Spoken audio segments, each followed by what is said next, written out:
Presenting autobiographies on television serves as a bridge between people's personal stories and the broader audience. It cultivates empathy, fosters understanding, and inspires viewers to appreciate the shared human experiences while recognizing the uniqueness of each individual's journey. Welcome to Sir Henry Fraser, His Life in Focus. This is the final episode. Sir Henry ended the last episode speaking of his role in devising a list of possible national heroes as part of his role on a committee of the National Cultural Foundation. That went forward to Mr. Thompson, but Mr. Thompson didn't do a thing about it. I do not know whether Sir Lloyd Sandiford wasn't keen on heroes. I don't know. Nobody knows what happened. 10 years later, 1997, Mr. Owen Arthur, Prime Minister, decides we're going to have national heroes. So he appointed another committee. This was an even larger committee, and as chairman of the committee, he appointed Mr. Nigel Barrow.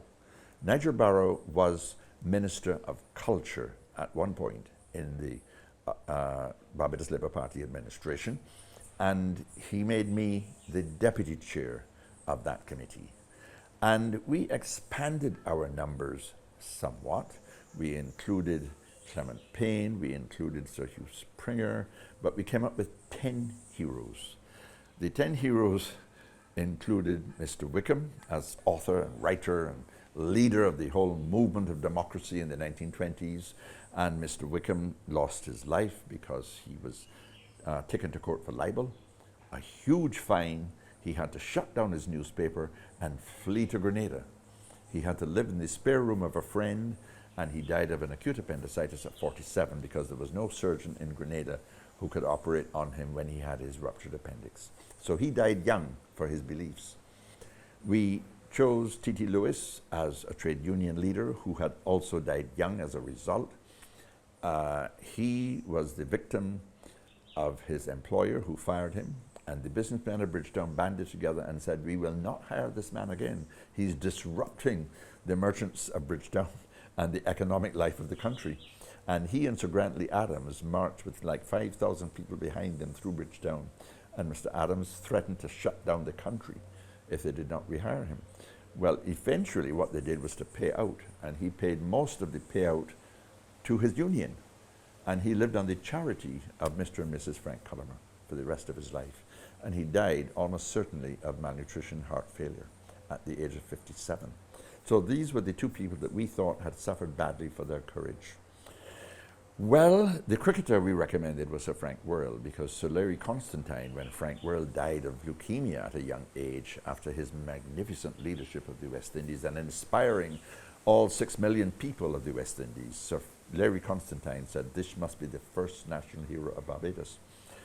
Well, Mr. Arthur decided otherwise. He recognized the love that people had for Sir Garfield Sobers, and he recognized Sir Frank Walcott as the trade union leader for the Barbados Labour Party. And so he ignored Mr. Wickham, Mr. Lewis, and Sir Frank Worrell. And when I presented, as public orator, when I presented those 10 national heroes on the 28th of April, 1998, the birthday of Sir Grantley Adams, when I presented those national heroes, they ended with Sir Garfield Sobers and Sir Grantley Adams. And I think Sir Grantley came last, but just before Sir Grantley was Sir Garfield Sobers. And there were 1,000 people, invited guests, sitting. And there were about 10,000 people around Bay Street on the esplanade and the lawns of the government headquarters. And if you recall the Bible story of the trumpets that brought down the walls of Jericho, when I finished presenting Sir Garfield Sobers, my personal hero in a sense, because of his inspiration, when I finished presenting him, the roar that went up lasted for nearly 5 minutes. And that was the wisdom of Mr. Arthur. As a politician, he realized that he was going to do something that would be enormously popular. So we have, therefore, a man like Sir Garfield Sobers, who is still with us, who has inspired people tremendously and who has carried the name of Barbados across the world like no one else until Rihanna, our 11th national hero. But there are some other issues about heroes because everybody doesn't agree on who is a hero and who is not. You know, Rihanna has manifested celebrity status, overwhelming success across the world. And so she is an inspiration to many people. We're not sure that she falls into the category of suffering and great courage, but she has been determined, and that kind of determination is outstanding. And there are many people who fall into that category of outstanding determination and achieving a great deal, but who may not qualify as heroes with the definition of courage against all odds and suffering. And so I have many times in the Senate and in my columns suggested that what we should do in Barbados is to have a second tier for national recognition, rather like a sports hall of fame. You know, we recently discovered, for example, the people who have been introduced into our Sports Hall of Fame. We could have a series called Patriots of Barbados. And I've been reminded of this from time to time when an eminent man is called a patriot. And I can think of people who should be patriots of Barbados. They have not been courageous in the strict sense, but they've been determined. They have achieved a great deal. They have not necessarily suffered, but they have made a big contribution to the governance and to the development of Barbados. And people like Sir Frank Blackman, people like Sir Frank Worrell, who hasn't made hero status, people like the Reverend Marshall Hart. One of my major heroes personally is the Reverend Marshall Hart, who was the priest who from St. Joseph, then St. Lucy's Church, preached that the slaves must be Christians. And people rose up against him, and he was taken to court. And the judge, to please everybody, fined him a shilling. But Bishop Coleridge said, no, no, no, no, no. And Bishop Coleridge got him a king's pardon.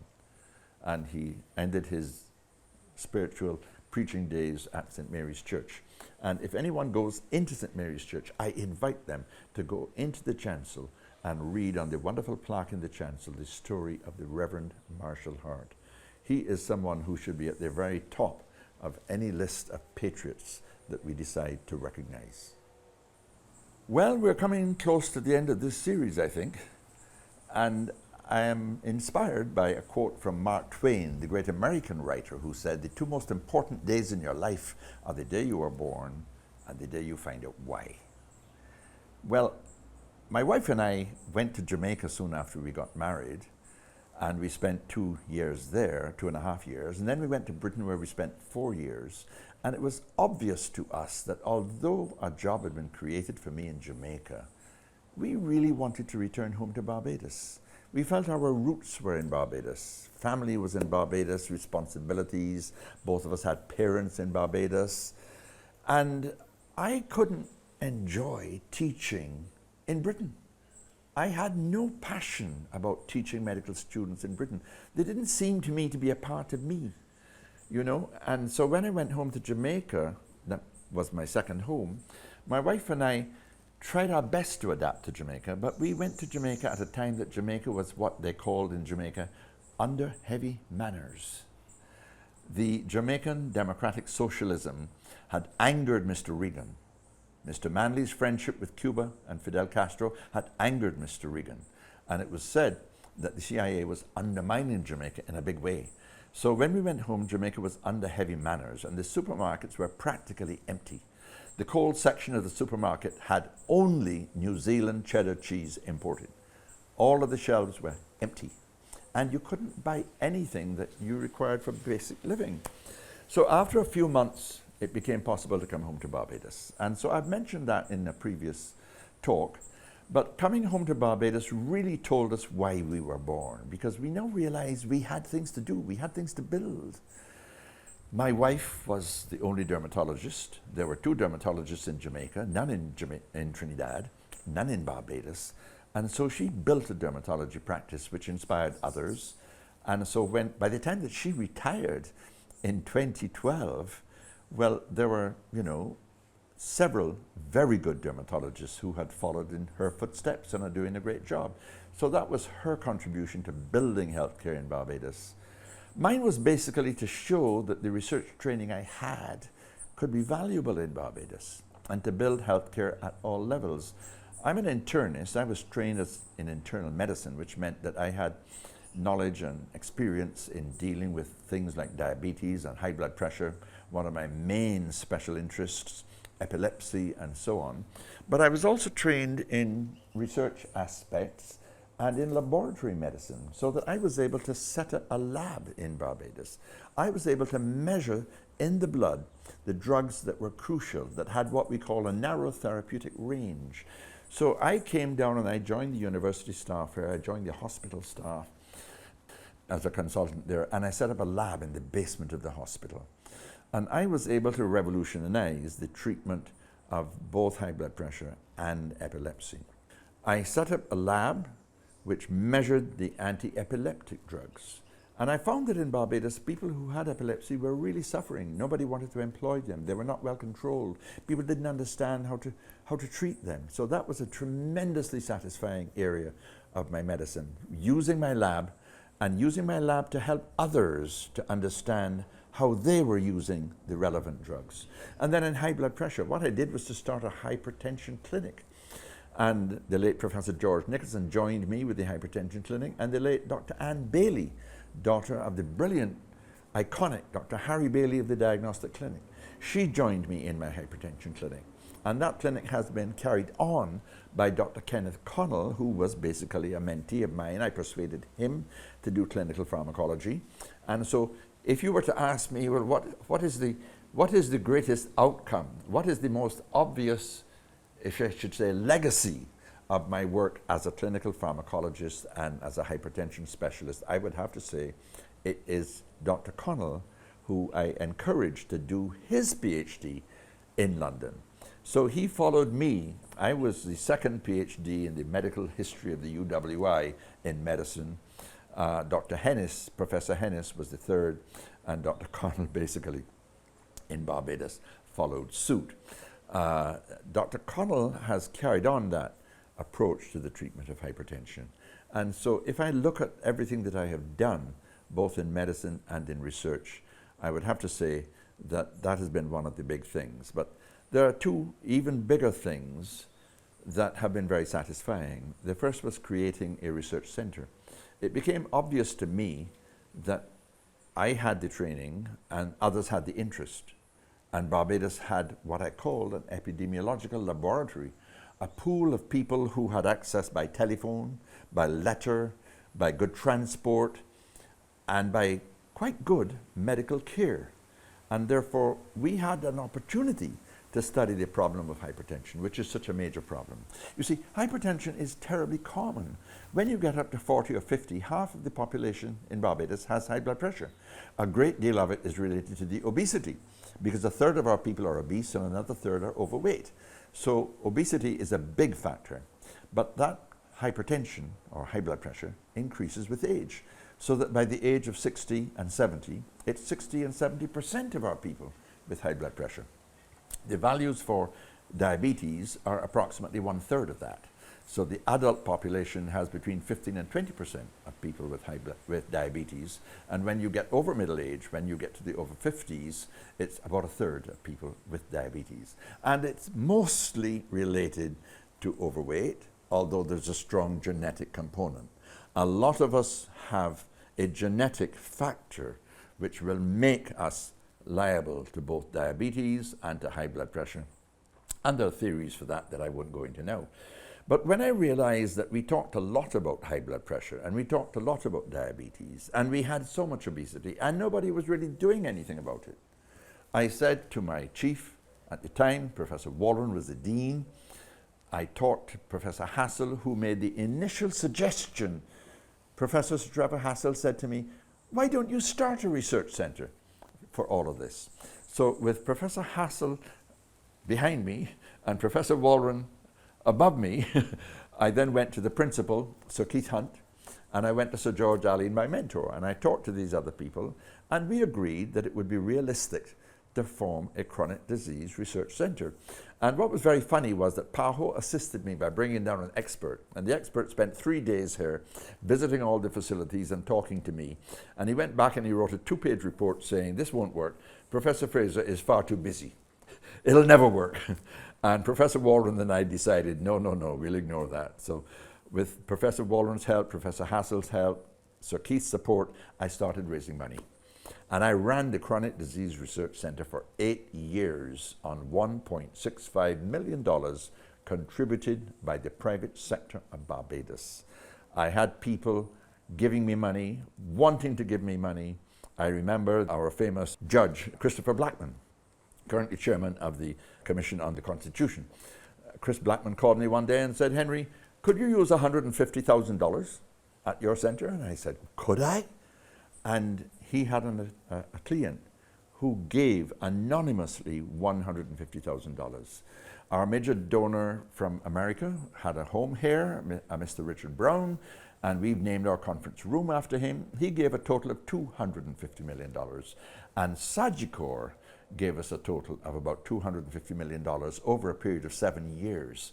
Sagicor's money was used for most of the seed money for starting pilot projects, which went on to bigger projects. So studies like our centenarians in Barbados were part of that project money from Sagicor, the centenarians in Barbados, which Dr. Susan Archer did.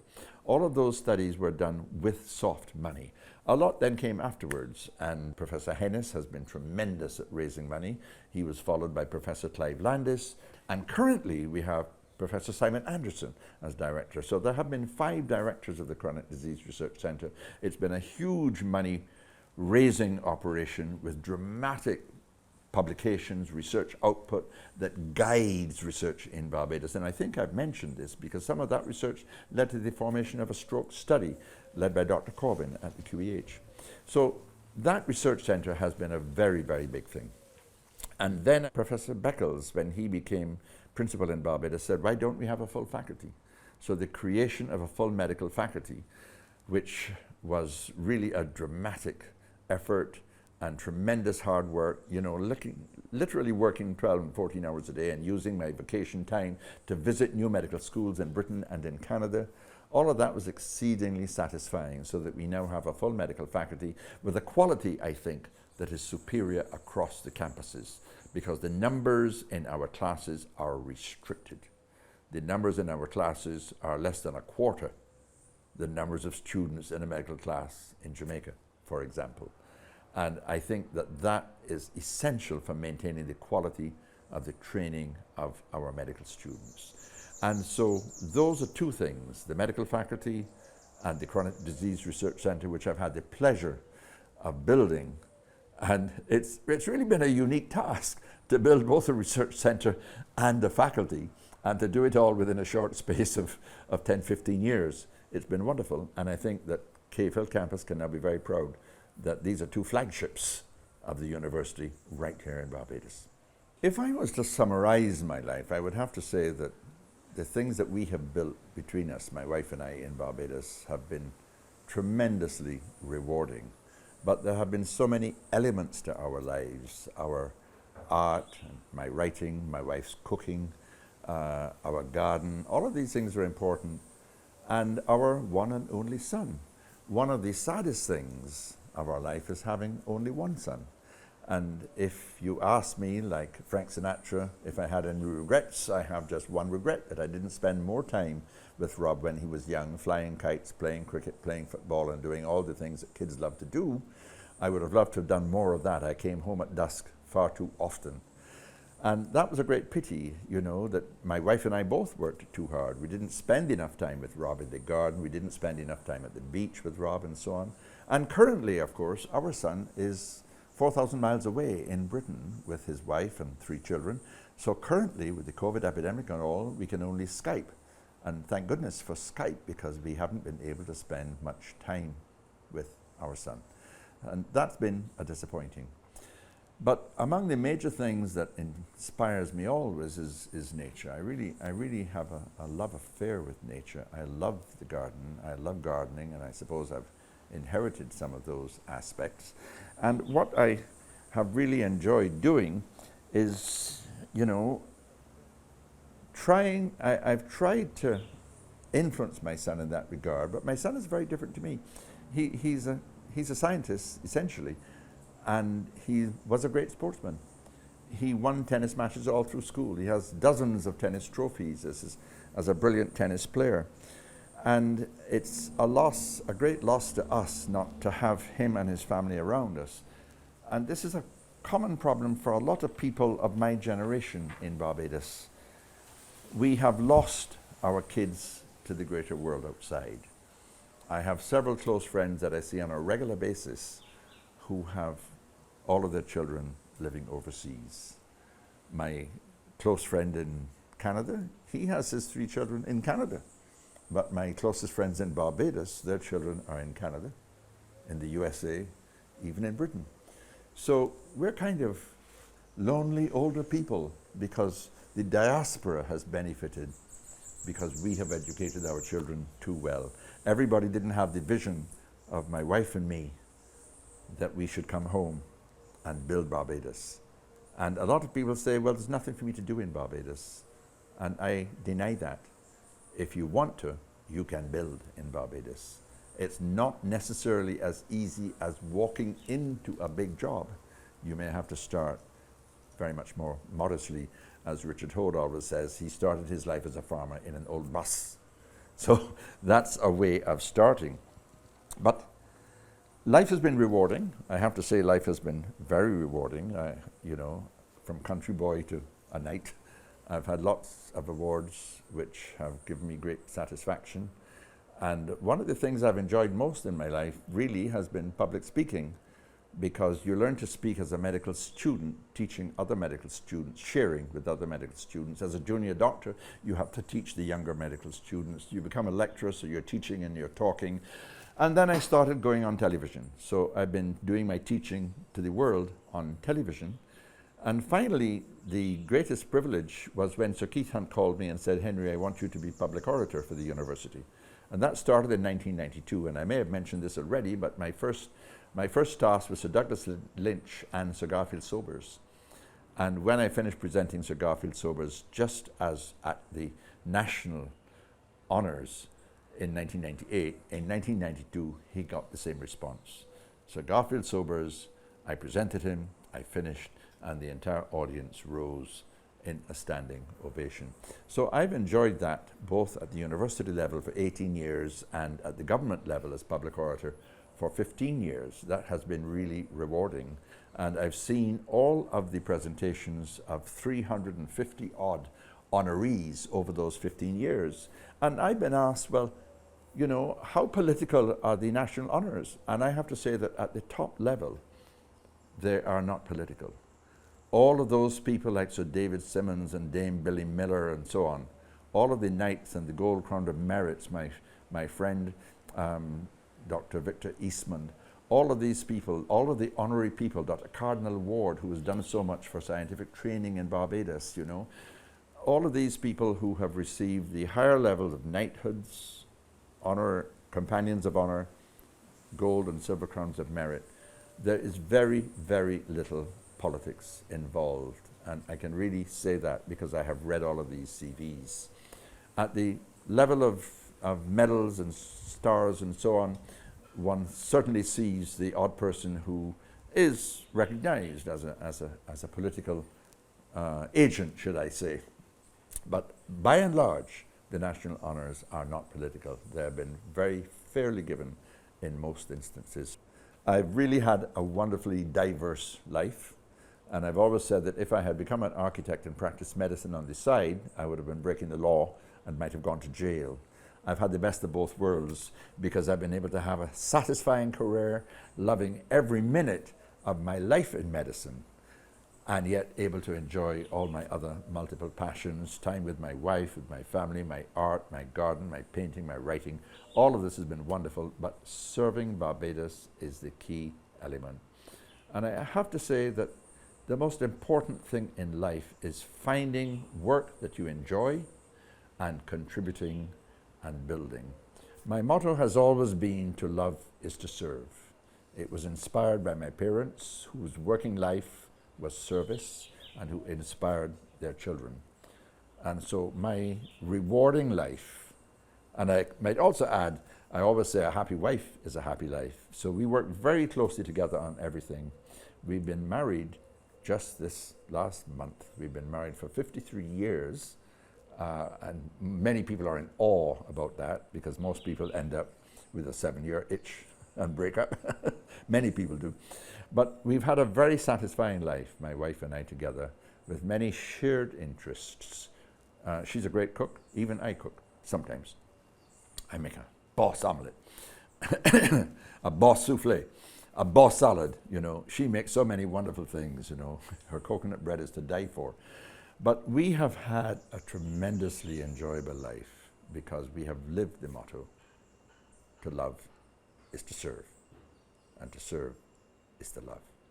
That is worth repeating. To love is to serve. This entire series has been a demonstration of that maxim. Every story presented a picture of love for country by Sir Henry and his desire to leave this island better than how he found it. Thank you, Sir Henry. Thanks also to Maureen Lady Fraser, who hosted us during the last 20 weeks.